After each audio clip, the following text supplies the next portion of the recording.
What's going on, everybody? King of Dragons 5000 here, coming at you with another figure review. Today we'll be having a look at the McFarlane Toys DC Multiverse Collect to Build Target exclusive Futures and Batman. And so here we have Futures and Batman pose fully assembled and off my rotating display stand. Other than what he is, which is an amalgamation of accessories, he doesn't get any accessories to call his own, so he's just virtually this figure that you see here. But that's not necessarily a bad thing, so let's actually go on to his details and talk about where this figure actually shines. And so here we have a closer look at Futures and Batman, and like I said, this is a very impressive figure in terms of detail. Now, I really do like this Batman head sculpt that they have going on. It's a really nice grimace, and you can see the red eyes done very nicely, along with some little knobs right here on the cowl. It's a very nice looking piece, and they sculpted it very, very well. And one thing you'll notice about this Batman is that he is combined with the Joker, and I do apologize about the train that's passing. It's obnoxiously loud, but anyway, we do see the combination of the Joker and Batman heads, which is accurate to Futures and not the best comic book ever written, and I really don't recommend reading it unless you want to be disappointed at every turn. But yeah, really nice figure here. That's a very nice Joker head sculpt. If they can translate this into another Joker figure, I think this would be a very nice head sculpt to have for the Joker. I think it's better than the Rebirth Joker, but yeah, fairly really good. I know I said fairly really good, but yeah, you can see the smile looks absolutely phenomenal, as well as the inner part of his mouth. That is some gorgeous detail by McFarlane, and absolutely love it. And you can see he still has the green hair, as well as some tubes running to the back of the Batman head. I guess that would be the top of Batman's head. But yeah, really liking this. And then we go on to his torso, where we do have the bat symbol merged with the OMAC eye, or brother eye. It's very nice. I like the paintwork on it. It's done clean. I think it's done in this gunmetal plastic, and then it is glued into the spot that it's supposed to be, so this is a separate piece. Then we do have these tubes running to the back of the figure, which look really nice. They are done in green. There's really not much color on this figure. You mainly get shades of gray and some silver. We have some silver right here on his chest. Then we have this gunmetal for the majority of the body. If anything, he is done in all gunmetal. Now, there is some gray right here on his wings, although I kind of wish that this should have been the same color as his cannon here. The wings have some impressive looking detail on them. You can see they kind of look like Waldo's and spider legs, which I think that's a very nice touch. Again, not a fan of the comic, but I am a fan of this design. It looks very good. If the comic was better, I would probably think this is a much better figure. But yeah, the comic kind of did sour me on composite Joker man here. But yeah, it's a very good sculpt, and McFarlane, known for their sculpt work, has done a phenomenal job just sculpting the armor on this figure. You can see even the cannon has a lot of detail, which I absolutely love about that. He unfortunately doesn't get a separate arm. You only get the cannon arm, but again, that's how it was in the comic book, so it is very accurate, and I do like this. The fins right here on his gauntlet are sticking very far out, and then we do have some clawing hands. Then we do have some more mechanical workings here, some armor plating on his thighs, going all the way down to his legs, where you can see some more inner workings and some armor plating. So they did a very good job at sculpting Futures and Batman here, or the Joker bot, whatever you want to call him. Unfortunately, nothing on the underside of his feet, but yeah, you're not going to be looking at the underside of his feet.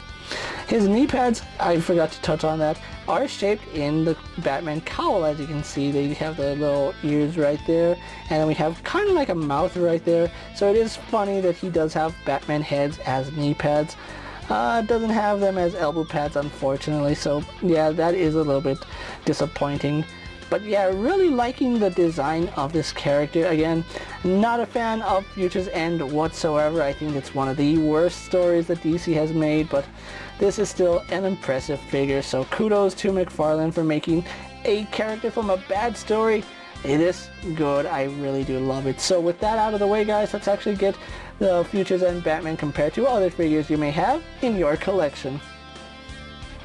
Here we have Futures End Batman posed next to a Marvel Legends Cyclops and a DC Multiverse Superman. Here we have Futures End Batman posed next to a WWE Elite Scale figure and a Mezco 1/12 Collective Popeye the Sailor Man. And finally, here we do have Futures End Batman posed next to a Lightning Collection White Ranger and a Star Wars Black Series Mandalorian. So with the comparisons out of the way, let's actually move on to Futures End Batman's articulation.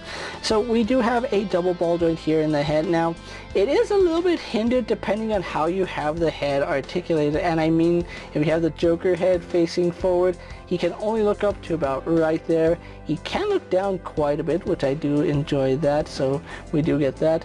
Head tilt to the side works very, very nicely, which I really do like that. And then of course it does turn all the way around to reveal the Batman head. Now, as you can imagine, because the Joker's chin is obscenely large, you can't really look up when you have the Batman head attached, so looking down gets much better than the Joker. So if you want him looking down, the Batman head is the way to go, and of course that still gets some tilt and of course rotates. Arms are on ball joints, so they do pivot forward and back. Really like the range of movement in the shoulder. It does go all the way around. You just got to be careful for his wings. It does go out to the side to about right there. You can get it a little bit higher, but yeah, you do run the risk of popping the arm out of the socket, so do be aware of that. So his arms do have different articulation points. For his left arm, we do have a bicep swivel, as well as a double bend here at the elbow. We have a swivel hinge at the wrist, which is fairly stiff on mine. You can see it does pivot up and down, rotates to have in and out movement. Moving on to the right arm, we still keep that bicep swivel, which works perfectly, and it has the same range of movement in the shoulder. But then we get to his arm cannon here, and he only has a single bend here at the arm cannon, so unfortunately we can't get his arm to go any higher than that. And there's also no rotation. I want to say there's some slight rotation here, but I'm pretty sure it's just how the arm pegs into itself, so I really wouldn't be rotating that. So yeah, I really do like the articulation on his arms, and we do have a ball joint here at the torso, which doesn't do too much, and it is a little bit back heavy because of his wings, but it does crunch about that far forward, moves that far back, which is impressive, leans to the side, to the other side. Then we do have rotation up at the mid joint. Then we do have rotation at the waist. Just be careful on how you grab him, because his spine is a little bit spiny, so you might prick your finger on it, so just be aware of that. Legs do kick forward to about right there. We do have them going out. Unfortunately, it doesn't go as far out as other figures, but it still works. Then we do have a somewhat impressive thigh swivel for McFarlane, so that's really good. We have a double bend here at the knee, which does go up to about right there, so really good range. Just stiff on mine, so keep that in mind. Yours might also be stiff. We do have an ankle which goes back and forward. We have forward facing pin for rocker ankle, and then we can rotate that joint to give him a true rocker ankle, so really do like that. We do have a very generous toe hinge here on Futures End Batman. Then we go on to his wings, where we do have a ball hinge here, so they do rotate side to side. They do hinge in and out, or you can actually hinge them up and down, so I really do like that. On top of that hinge, we also do have rotation at this joint. We have a hinge going out to about right there. You can actually bend that going the other way.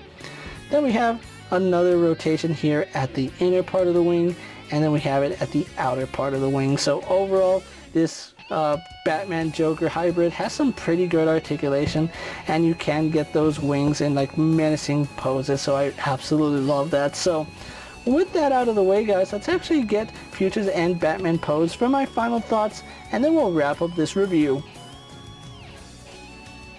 And so here we have Futures End Batman pose for my final thoughts, and overall this is a very, very nice figure done by McFarlane Toys. It was a little surprising seeing them do this stagnated Build-A-Figure. Normally when we get a Build-A-Figure, we get the Build-A-Figure in one complete series. This was divided over the last year, which was really interesting.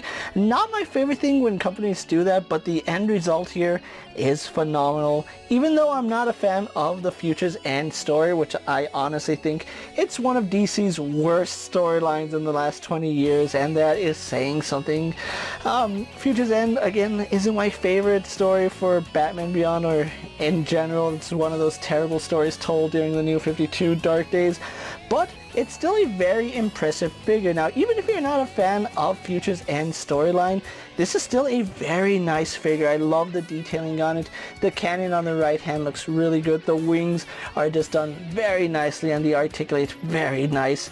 And of course, the detailing on this is what you expect from McFarlane. Yes, it could use a little bit of paint here and there, but overall, still a very impressive figure. And you gotta give them credit for that head sculpt. The fact that they were able to merge the Joker and Batman to look the way it does.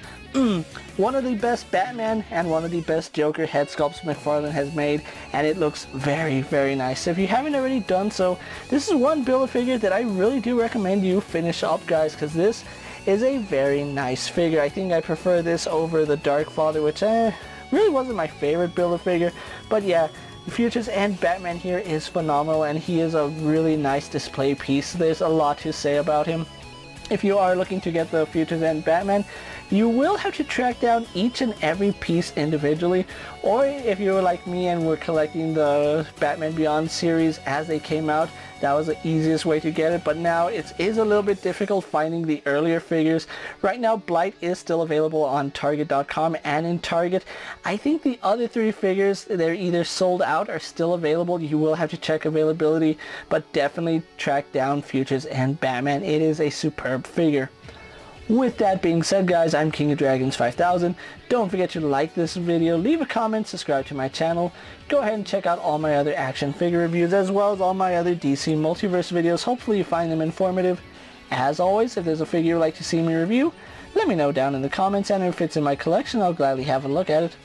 While you're at it, check out my Instagram account for new and exciting action figure photos, and as always, ring that bell to be notified every time I upload a video. Until next time, guys, I'll see you later. Take care, everyone.